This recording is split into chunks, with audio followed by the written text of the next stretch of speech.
Hey guys, welcome back to another video. Today is day one of me using this famous hair oil that everyone has been recommending, from my sister to my best friend to a couple of people that I've seen on the street and I complimented their hair. They recommended this hair oil. So day one, it does feel a little like tacky and sticky, and it did have this cooling sensation because of the mint.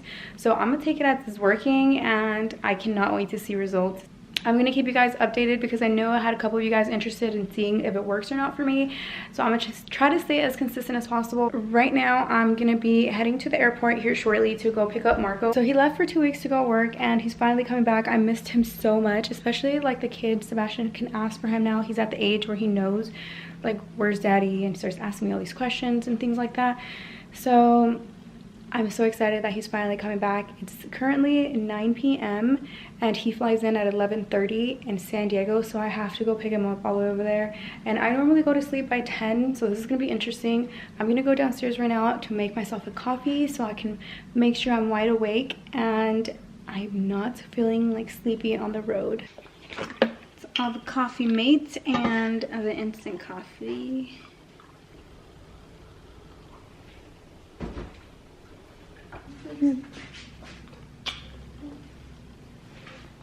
Let me know if you need anything.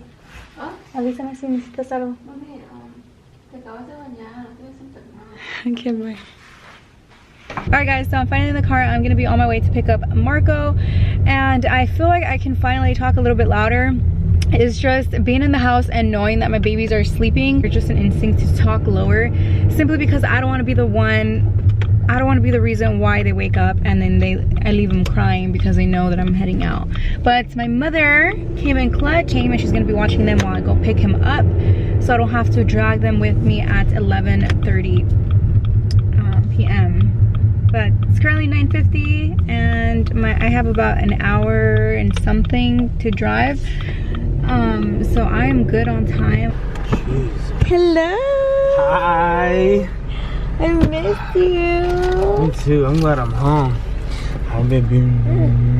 Alright guys, it's the next day. He's finally back. I'm back. Finally got to get ready. I was trying to get dolled up for him to go pick him up, but it was way too late. I was like, I'm not gonna take my makeup off by the time I come back.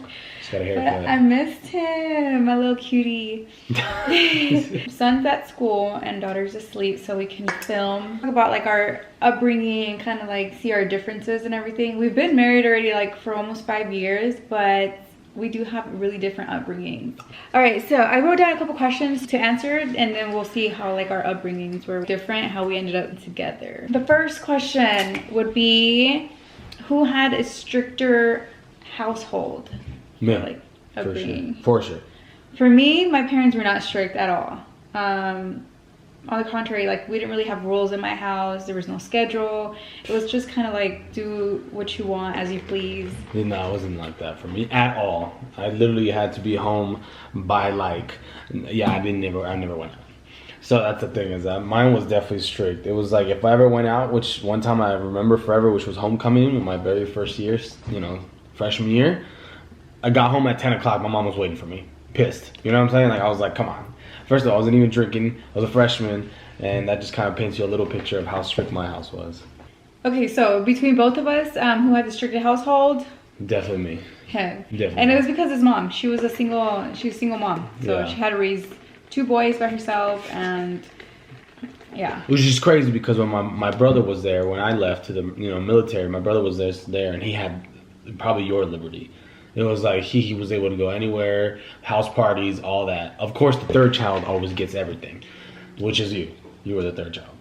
Oh yeah, that's Yeah, true. my I was brother the third literally, child. there was no rules for him. It was like he went to his first house party like 8th grade. Rebelled. I left the house. Which is why now she's all tired of partying and I'm trying to party, and now it's just like, she's like, I don't want to talk to people. And I'm like, well, I mean, I wasn't able to talk to people when I was young, so I want to talk to people now. You don't want to party, throw carne asadas here and there, but she doesn't want to now, but I do because I wasn't able as a kid.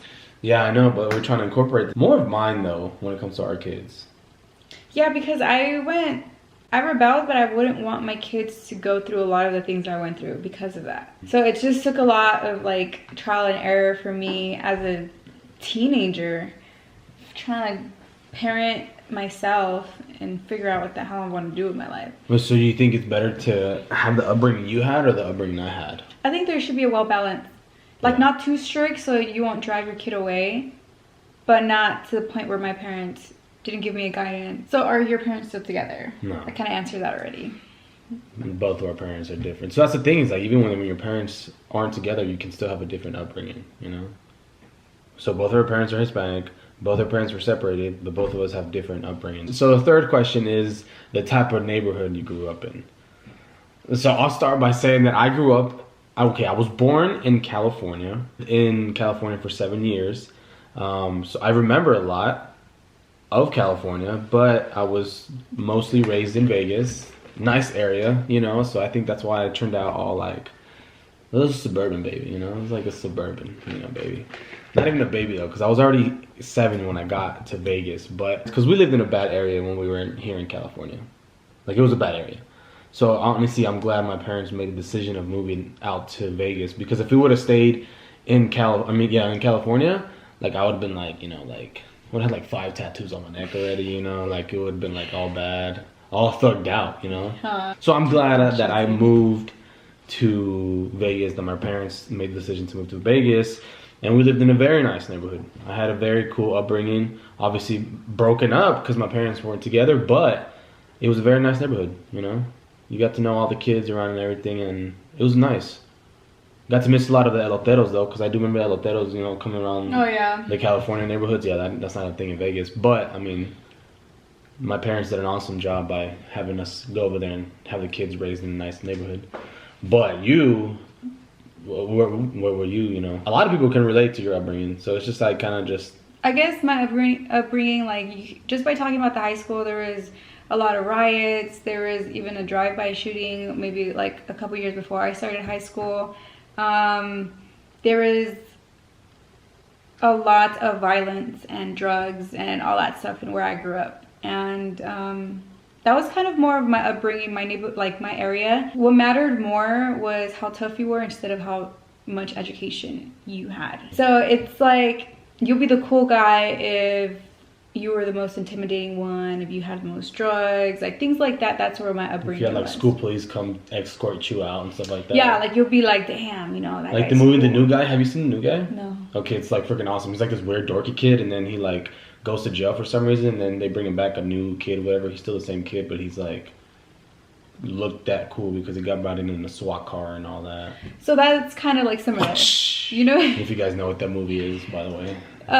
So yeah, that was like my upbringing, and that's why I went crazy. Like from 15, I moved out of my house, and I was like, went to go party. And then a lot of people actually, now that I talk to and now that I see, they've mentioned to me, they're like, I'm surprised how well you turned out because how misguided I was, basically.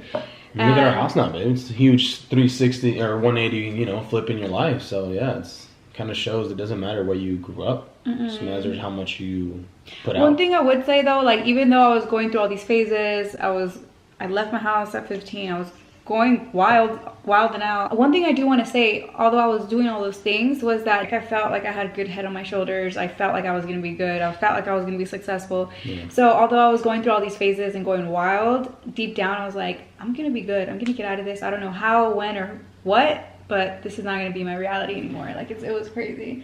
You manifested it. Basically, yeah, because I did have I had a vision board and all that stuff. So got out of there. It's a lot of toxicness. Yeah, close thing to drugs in my neighborhood was like Smarties, you know, like where you like break up the Smarties, you know, and then like you smoke. That was the closest thing. We were like that. Yeah, we thought we were cool. I mean, you guys were, honestly, like I was telling him before that I always say God saved him for me because I feel he's a really good looking guy. So imagine that he bloomed in high school. He would have met somebody else. I was like, who got in trouble the most? I think every other question we answered can tell you, like, you guys can answer this, honestly. Like, she definitely is the one that got in trouble the most. Actually, no. What? I was not in a strict household. Okay, are we talking about, like, out in the streets or in the house? Oh, okay. I think, yeah, that's a good one. Because I feel like in the house, I never got in trouble. Outside of the household, I would, yeah, get in trouble a lot. Meaning, like, violence and stuff. Yeah. I'd be, like, I was, like, the crazy one that would get into, like, fights and things. Because again, the area you were in, I was pretty much surviving and trying to set my place, I guess. So yeah, Territory. I was the one to get in fights. I think the closest thing I got to a fight was like pushing a kid to like the bus. All right, guys, so the time has come. I had a collaboration with Shaper Mint a couple of days ago, and we have a lucky winner. Yeah, we do. From the raffle. Yeah, we do. Thank you guys so much for participating in the raffle, and stay tuned for more because I really like the participation that you guys had, and just giving back feels so good. Yeah. So without further ado, drum roll please. All right, so the winner of this is 26. Yes, if you are the winner, please send me a DM on Instagram so I can give you further instructions on how I can send you the $125 gift card to Shaper Mint. My Instagram is Miss Wendy Sandoval, and I'm gonna put the link down below as well. Yeah. And thank you guys so much for participating in our raffle. Her comment and her way of showing self-love to herself is, her comment said, "You're so beautiful and inspiring. I'm on the same journey with self-care. I find going out to nature, exploring, off-roading, and shooting very soothing. I look forward to your videos." And thank you so much for your love and support. And again, send me the DM and I'm gonna give you your prize. Congrats. All right, guys, thank you guys so much for watching. And don't forget to like, subscribe, and turn on the notification bell so you guys won't miss a video. Yeah. And thanks again for so much love and support. We love you.